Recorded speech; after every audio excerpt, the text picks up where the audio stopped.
हम नहीं चाहते लेकिन फिर भी हमारे मन में गंदे ख्याल आते रहते हैं। लेकिन क्यों? मन हमारा सबसे बड़ा मित्र है और मन ही हमारा सबसे बड़ा शत्रु है।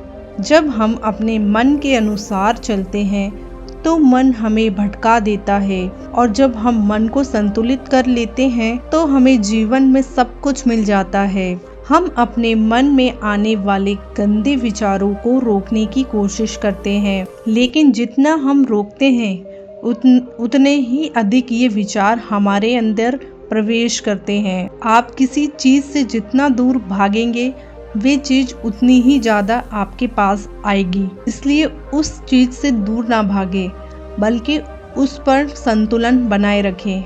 एक बार एक युवक गौतम बुद्ध के पास आया और गौतम बुद्ध से बोला, हे बुद्ध, मेरे मन में इतने गंदे विचार क्यों आते हैं? मैं नहीं चाहता कि मेरे मन में गंदे विचार आएं, लेकिन वासना के विचार हमेशा मेरे मन में चलते रहते हैं और मैं उनके बारे में सोच कर बहुत परेशान रहता हूँ। ये सब सोचने में मेरी सारी ऊर्जा और समय बर्बाद हो जाता है, और इन्हीं सब विचारों के कारण मैं कभी कभी शांत नहीं रह पाता और हमेशा महिलाओं को देखकर मोहित हो जाता हूँ, खुद को रोक नहीं पाता।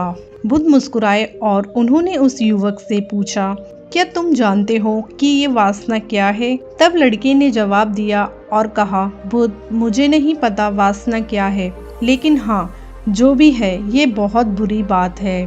तब बुद्ध ने उस युवक से कहा, सबसे पहले तुम्हें ये समझना होगा कि जो कुछ भी हमारे अंदर स्वाभाविक रूप से है वे बुरा नहीं है। इसकी हमारे जीवन में किसी न किसी रूप में आवश्यकता पड़ती है। वासना कोई बुरी चीज नहीं है, ये हमारे मन की एक भावना है जो हमें किसी न किसी चीज की कमी का एहसास कराती है, और फिर हम उस चीज को पाने के लिए उस चीज की ओर आकर्षित हो जाते हैं।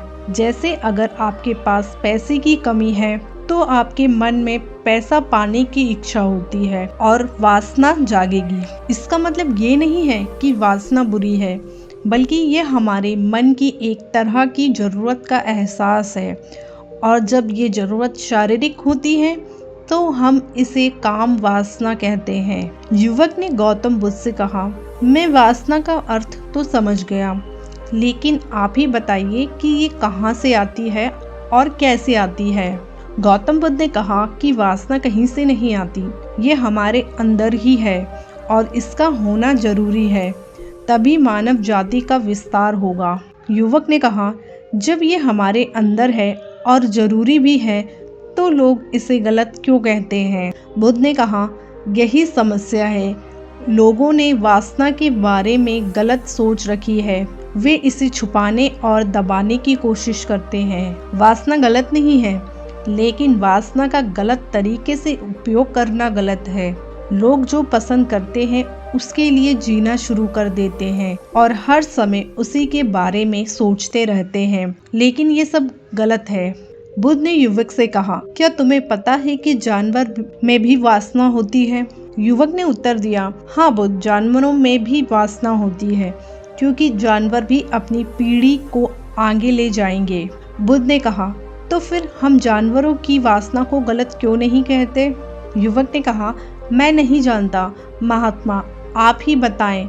गौतम बुद्ध ने कहा कि जानवर अपनी वासना का उपयोग सुख के लिए नहीं करते, वे अपनी वासना का उपयोग केवल संतान प्राप्ति के लिए करते हैं। प्रकृति ने जानवरों को इतनी समझ नहीं दी है कि वे वासना को अपनी खुशी का आधार बना सकें, जबकि मनुष्य अपनी समझ के आधार पर प्रकृति में पाई जाने वाली हर चीज का उपयोग अपनी खुशी के लिए करता है। हम इंसानों ने काम और वासना को अपनी खुशी का जरिया बना लिया है, जबकि प्रकृति ने हमें अपने वंश को आगे बढ़ाने के लिए दिया है, लेकिन मनुष्य ने इसे अपने जीवन का अंतिम लक्ष्य बना लिया है और वासना को बेलगाम होने देना गलत है। ये हम पे हावी क्यों है?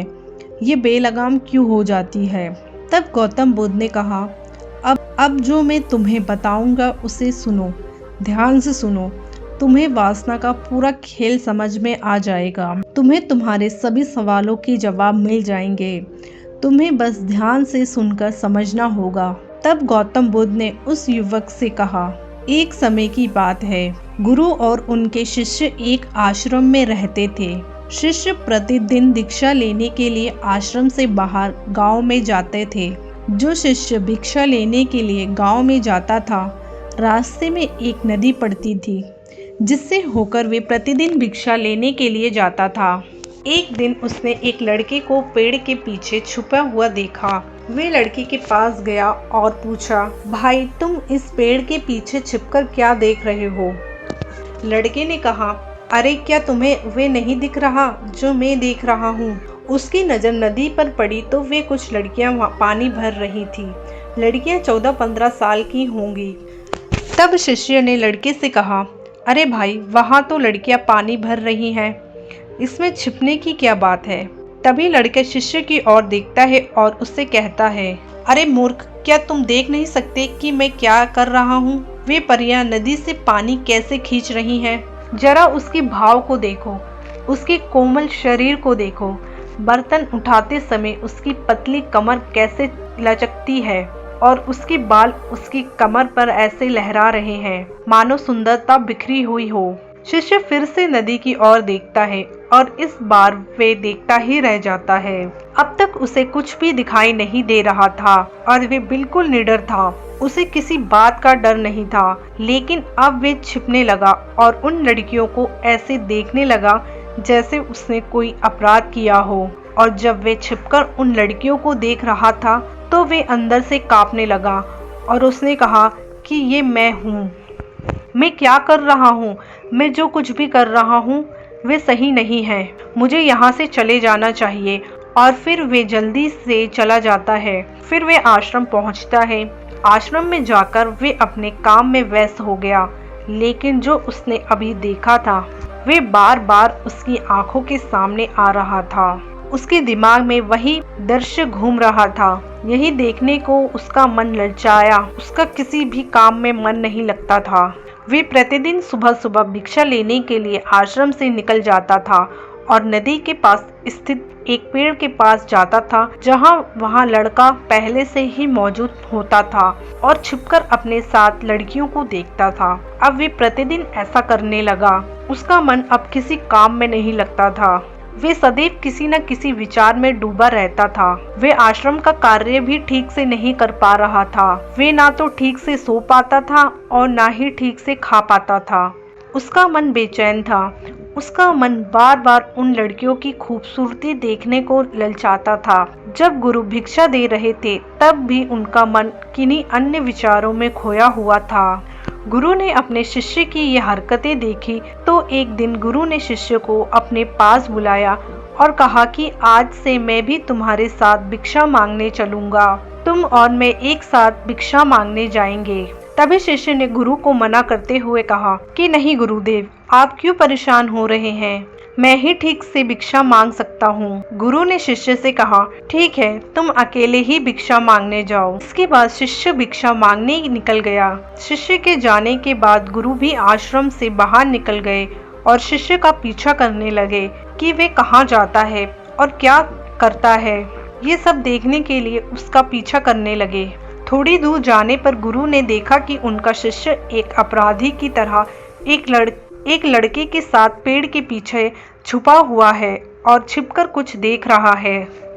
गुरु भी अपने शिष्य के पीछे यह देखने के लिए खड़े हो गए कि उनका शिष्य क्या देख रहा है, जिसके लिए वे अपराधियों की तरह पेड़ के पीछे छुपा हुआ है। गुरु ने देखा कि उनका शिष्य पेड़ के पीछे छिपकर उन लड़कियों को देख रहा है जो नदी से पानी ले रही थी। तब गुरु ने शिष्य से कहा, लड़कियों से भी मांगोगे क्या? गुरु की आवाज़ सुनकर शिष्य का मन घबरा गया। पसीना आने लगा। वे ऐसे काँप रहा था जैसे किसी चोर को पकड़ते समय उसने रंगे हाथ पकड़ लिया हो। उनकी हालत खराब हो गई। वे कुछ भी बोलने में असमर्थ था। शिष्य के साथ जो लड़का था वे भाग गया, जिससे शिष्य और भी घबरा गया। उसके मुंह से केवल कुछ टूटे फूटे शब्द ही निकल रहे थे। वे अपने अध्यापक से आंख मिलाने का भी साहस नहीं कर पाता था। गुरु ने शिष्य की ओर देखकर कहा, मेरा शिष्य निडर है, वह किसी चीज से नहीं डरता। लेकिन ये क्या है, तुम डर के मारे कांप रहे हो? शिष्य ने गुरु से कहा, मुझे माफ कर दीजिए, इसमें मेरी कोई गलती नहीं है। उस आदमी ने मुझे धोखा दिया, लेकिन मैं तुमसे वादा करता हूँ कि आज के बाद ऐसा दोबारा कभी नहीं करूँगा। क्षमा चाहता हूँ। गुरुदेव ने कहा कि कोई बात नहीं, लेकिन तुम्हें ये ध्यान रखना चाहिए कि हम जैसी संगति करते हैं हमें वैसा ही फल मिलता है। जैसे जैसे हम संगति करते हैं उनके विचार हम पे प्रवेश करते हैं। इसलिए अच्छी संगति रखें ताकि अच्छे विचार आप में प्रवेश करें। फिर गुरु और शिष्य आश्रम लौट आए और फिर से आश्रम के काम पर ध्यान देने लगे। वे उस रास्ते को छोड़कर दूसरे रास्ते से जाने लगा। वे अपना कार्य सावधानी से करता था, लेकिन धीरे धीरे उसके अंदर क्रोध उत्पन्न हो गया और फिर वे अन्य शिष्यों पर क्रोध करने लगा और बेचैन रहने लगा। अब वे ठीक समय पर भोजन भी नहीं करता था। वे खाना भी बहुत कम खाता था। एक रात गुरु शिष्य के पास आए और उससे बोले कि तुमने मुझसे वादा किया था कि तुम अपने मन को वश में रखोगे। आपने अब तक कितनी बार अपना वादा तोड़ा है? ये सुनकर शिष्य अपने गुरु के चरणों में गिर पड़ा और रोने लगा। उसने रोते हुए गुरु से कहा कि गुरुदेव, मैं कई बार अपना वादा तोड़ चुका हूँ, फिर वादा करता हूँ, लेकिन हर बार मैं अपना वादा तोड़ देता हूँ। ये बिल्कुल भी मेरे वश में नहीं है। मैं अपने मन से सभी बुरे विचारों को बाहर निकालने की बहुत कोशिश करता हूँ, लेकिन चाहकर भी मैं ऐसा नहीं कर पाता। तब गुरु ने शिष्य से कहा, मेरे साथ आओ।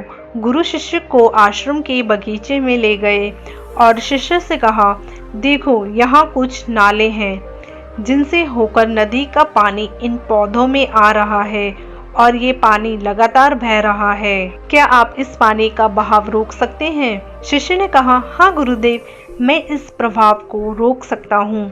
तब शिष्य ने मिट्टी उठाकर उसे नाले के किनारे डाल दी। वे पानी थोड़ी देर के लिए रुका और फिर थोड़ी देर बाद उस रेत के ऊपर से पानी आने लगा। गुरु ने शिष्य से कहा, ये क्या है?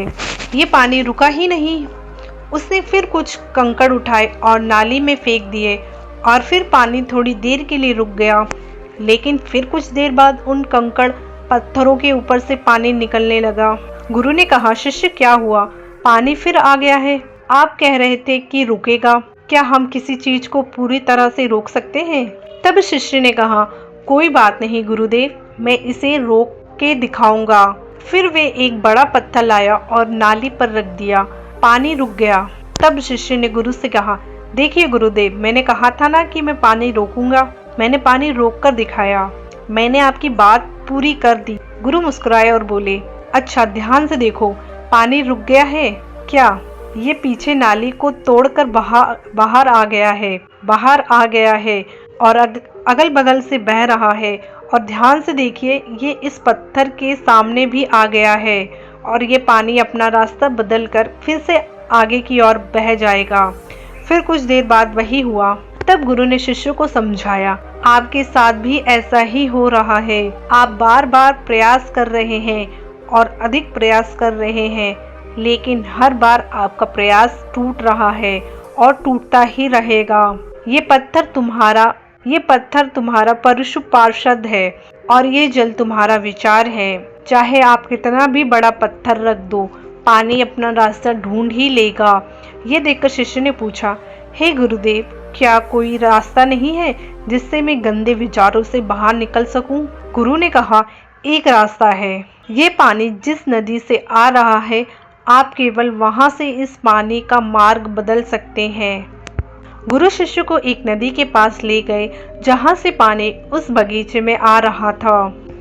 गुरु ने शिष्य से कहा, इस नदी से पानी जा रहा है जहां से बगीचे में पानी जा रहा है। अगर हम उसका रास्ता रोक दें तो क्या हम पानी नहीं रोक सकते?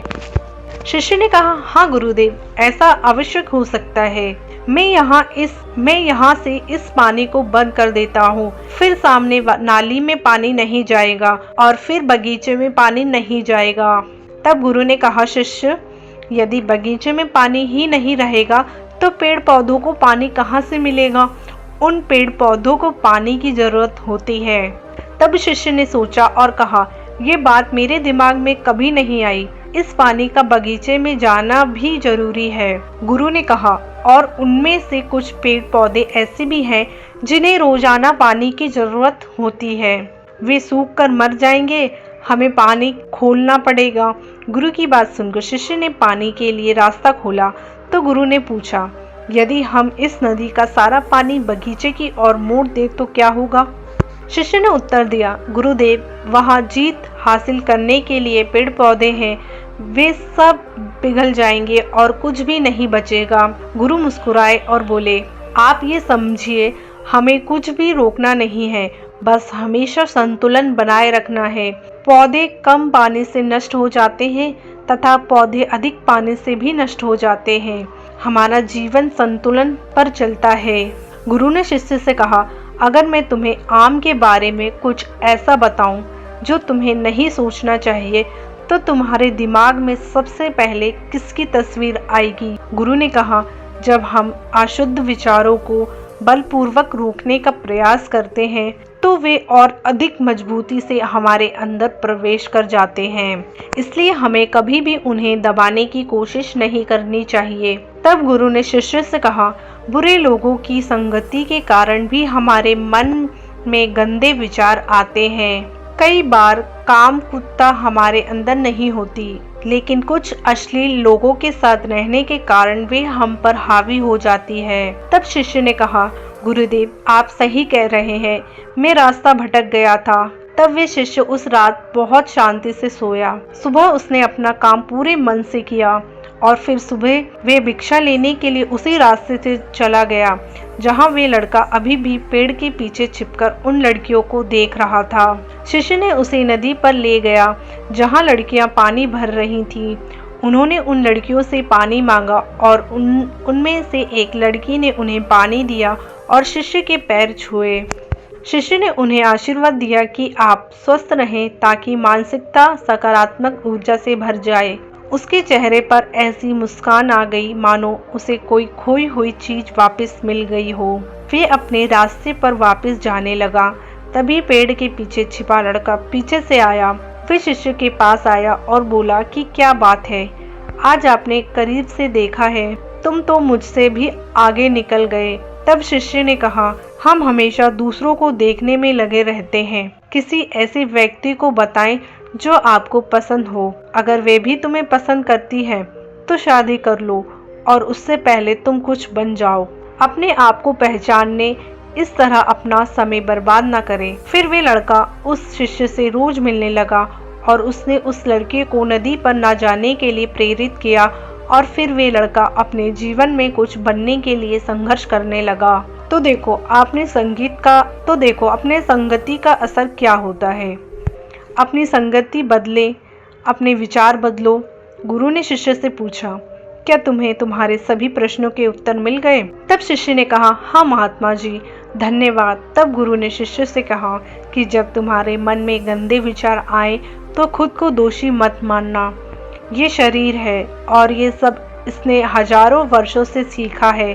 ये सिर्फ आपके सोचने या शपथ लेने से टूटने वाला नहीं है, बल्कि आपके पास वे शक्ति है, वे ऊर्जा है जिसका आपको संतुलन में उपयोग करना है। आप एक जीवित ऊर्जा है जो कुछ भी अनुभव करने के लिए स्वतंत्र है, इसलिए आप स्वयं को जानते हैं। इस कहानी से हमें ये सीख मिलती है कि हमारे विचार बहुत महत्वपूर्ण हैं। हमारे विचार ही हमारे भविष्य की दिशा तय करते हैं। हमें अपने मन में पूरी ताकत से सकारात्मक विचारों को अपनाना चाहिए ताकि हम सही दिशा में आगे बढ़ सकें।